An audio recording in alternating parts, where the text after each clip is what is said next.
With affordability a top concern, of course, for many Americans, new numbers reveal more people are digging into their savings and falling behind on low payments as they try to keep up. Let's bring in former Treasury official, Morning Joe economic analyst Steve Rattner back with charts this morning, looking at how Americans are trying to navigate all of this. Steve, good morning. So let's just start by setting the stage.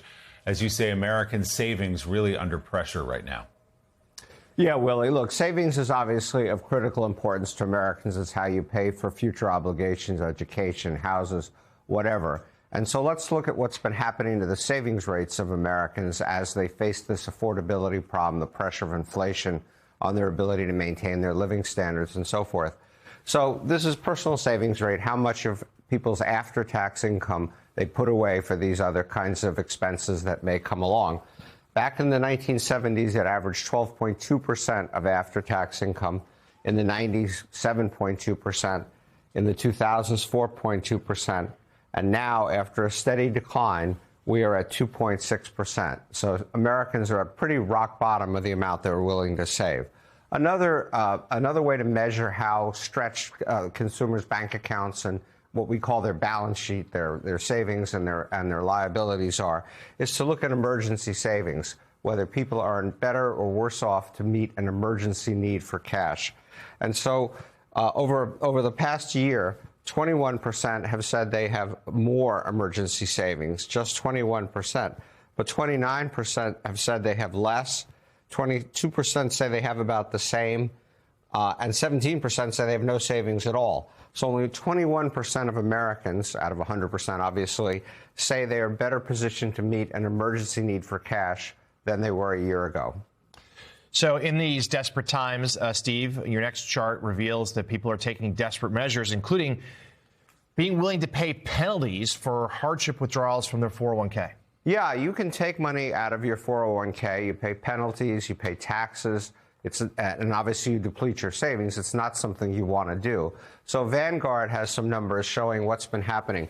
It's more than the percentage of Americans taking money out of their 401ks has more than tripled since 2020. Still a relatively low number, but it's gone all the way from 1.7 to 6% as people have had to grapple with the effects of inflation, again, on their ability to maintain their living standards.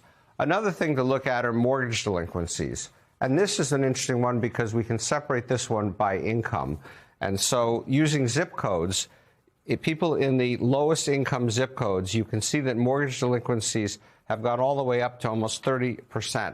And they started, 3.5%. And they started over here, and they went down during the pandemic when we had a pause on delinquencies, and now they've soared all the way back up.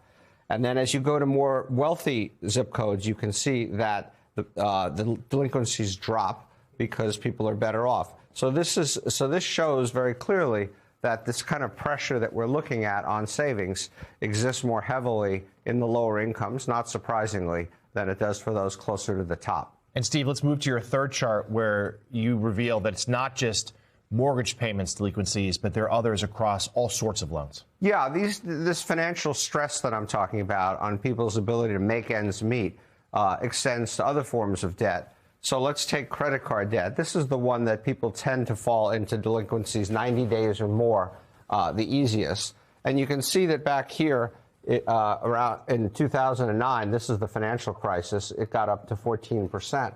And you can see here it's almost back to where it was before. Student loans are interesting. We've talked, I'm sure everybody's heard a lot about student loan defaults, people who borrow for their education and then can't deal with it. We did have this moratorium during COVID, as I mentioned, but as soon as it came off, student loan delinquencies soared all the way back to where they were essentially before then. Another interesting one is autos, because auto loan delinquencies during the financial crisis actually didn't go up as much as it did for other kinds of debt.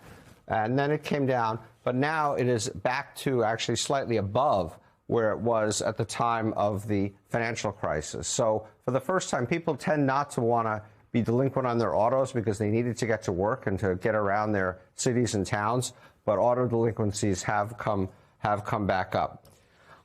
This is also an interesting way to look at it. So student loan defaults and how it affects other debt. If you go back over here, pre-pandemic, the percentage of people who were in default on their credit cards or in arrears on their credit cards was relatively low. Then we had the various relief measures during COVID.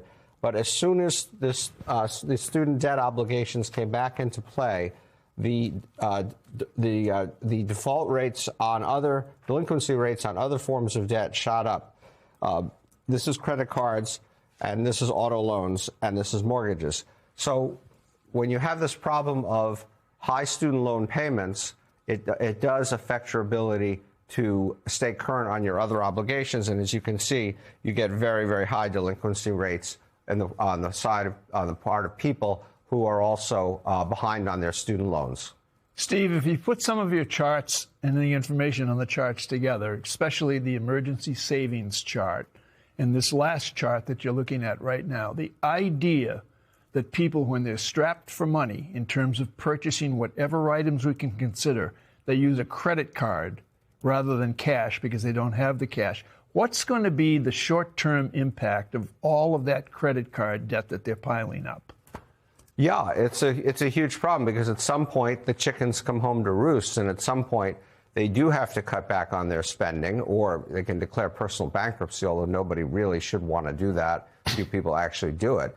But essentially puts them in a financial vice where they have less and less then to spend on their current needs. So far, they've been kind of tap dancing and doing all the things I showed you to be able to maintain some semblance of their lifestyle. But these pressures appear at the moment with inflation where it is and incomes where they are. People are still losing ground relative to inflation. And so this is going to put more and more pressure, and eventually they're going to have to cut back on their lifestyles, and that's going to be terrible for them and bad for the economy as well. Morning Joe economic analyst Steve Rattner back with his charts this morning. Steve, thanks so much as always.